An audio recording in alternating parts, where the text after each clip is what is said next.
युवक का सिर काटकर चूल्हे में जलाया। बाराबंकी में बीच सड़क पर फरसे से हमला किया, लोग देखते रहे। बाराबंकी में एक युवक की शनिवार को बांके से गला काटकर हत्या कर दी गई। हमलावर ने पहले सिर को धड़ से अलग किया, फिर सिर लेकर वह अपने घर चला गया। घर में चूल्हा जलाया, फिर सिर को जलाने के लिए उस पर रख दिया। दबिश देने पहुंचे पुलिसकर्मियों ने यह देखा तो दंग रह गए। आरोपी को गिरफ्तार करके सिर को कब्जे में ले लिया गया। इसके बाद आरोपी को निशानदेही पर धड़ भी बरामद किया।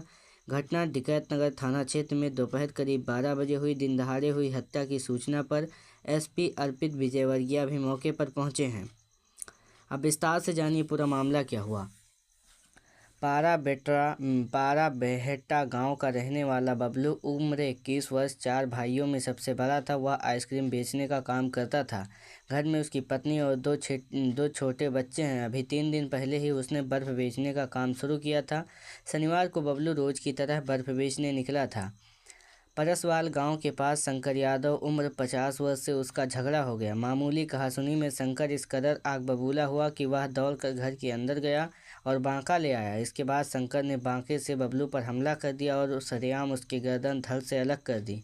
आसपास के लोग बचाने की हिम्मत नहीं कर सके। हत्या करने के बाद शंकर भागने के बजाय बबलू का कटा हुआ सिर उठाकर अपने घर चला गया। आसपास के लोगों की हिम्मत नहीं हुई कि उसे रोक सके। इसी बीच किसी ने मामले की सूचना पुलिस को दे दी। पुलिस ने गांव की घेराबंदी कर पकड़ा। पुलिस टीम शंकर के घर पहुंची तो वहां का नज़ारा देखकर हर कोई सन्न रह गया। शंकर घर अंदर आराम से चूल्हा जलाकर उसमें सिर रखकर उसे जलाने की कोशिश कर रहा था। पुलिस ने तुरंत शंकर को दबोच लिया। पुलिस ने उसके पास से सिर और फरसा भी बरामद किया। झोपड़ी बनाकर अकेले रहता था। गांव के लोगों ने बताया कि शंकर सन की किस्म का आदमी था। गांव में किसी से ज़्यादा बात नहीं होती थी। गांव के बाहर एक झोपड़ी बनाकर अकेले रहता था। घर वाले भी इससे मतलब नहीं रखते थे। गांव में अगर कोई कुछ बात करता तो वह हमेशा लड़ने के लिए तैयार रहता था। पिता बोले बर्फ का रुपया मांगने पर मार डाला। युवक के पिता परवानवासी राजभर ने बताया कि हमारा बच्चा 2 दिन से बर्फ बेच रहा था और यहाँ परसावल में चला आया बर्फ़ बेचने। एक शंकर यादव नाम का आदमी, उसने बर्फ़ मांगी तो हमारा बच्चा रोड के किनारे पर रुक गया। उसने शंकर को बर्फ़ दी। उसके बाद रुपया मांगा। शंकर बोला रुक अभी देता हूँ। पैसा दौड़कर अपनी झोपड़ी में गया और बांका निकाल लाया।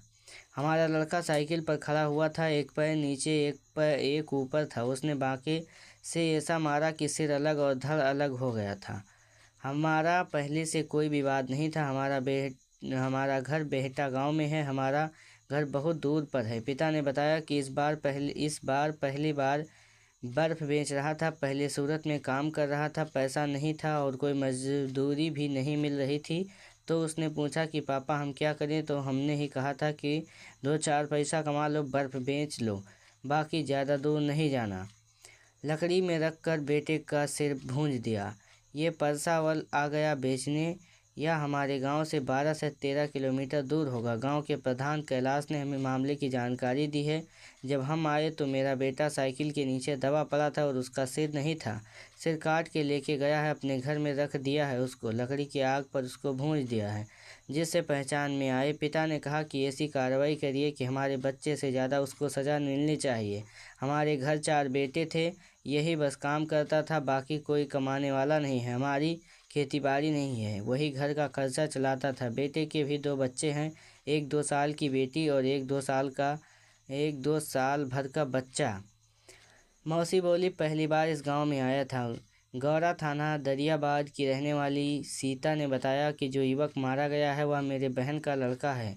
वह घर से करीब साइकिल से बर्फ बेचने के लिए पहली बार इस गांव में आया था। यह घटना क्यों हुई, हमें इसकी जानकारी नहीं है। गांव के लोगों के द्वारा हमें जानकारी मिली है, तब हम लोग वहां आए हैं। बबलू की मौत के बाद उसके 2 मासूम बच्चे और पत्नी का रो रो कर बुरा हाल है। पुलिस अधीक्षक अर्पित विजयवर्गीय ने बताया कि प्रथम दृष्टया मामला सनक और आपसी झगड़े का लग रहा है। इतनी क्रूरता के पीछे की असली वजह जानने के लिए आरोपी से पूछताछ की जा रही है। क्या दिन दहाड़े सड़क पर इतनी बड़ी वारदात होना कानून व्यवस्था की पूरी तरह नाकामी नहीं है? हमलावर को इतना हौसला कहां से मिला कि उसने खुलेआम हमला किया और फिर आराम से निकल गया? मौके पर मौजूद लोग सिर्फ देखते रहे। क्या समाज में डर इतना बढ़ गया है या संवेदनशीलता खत्म हो रही है? पुलिस की गश्त और इंटेलिजेंस सिस्टम इस घटना को रोकने में क्यों फेल रहा? क्या इलाके में पहले से किसी तरह का विवाद या आपराधिक इतिहास था जिसे नज़रअंदाज किया गया, जिससे उसे इतना साहस मिला? घटना के बाद भी आरोपी अपने घर पहुंचकर सबूत मिटाने की कोशिश करता रहा। पुलिस इतनी देर क्यों पहुंची? क्या इस केस में आरोपियों को सख्त और त्वरित सजा मिलेगी या मामला लंबा खिंच जाएगा? ऐसी घटनाएं आम लोगों में कितना डर पैदा करती हैं। क्या अब कोई भी सड़क पर सुरक्षित नहीं है? सरकार और प्रशासन ऐसी घटनाओं को रोकने के लिए ठोस कदम कब उठाएंगे? क्या हम एक ऐसे समाज की ओर बढ़ रहे हैं जहां अपराधियों को कानून का डर नहीं रहा है? आप क्या सोचते हैं?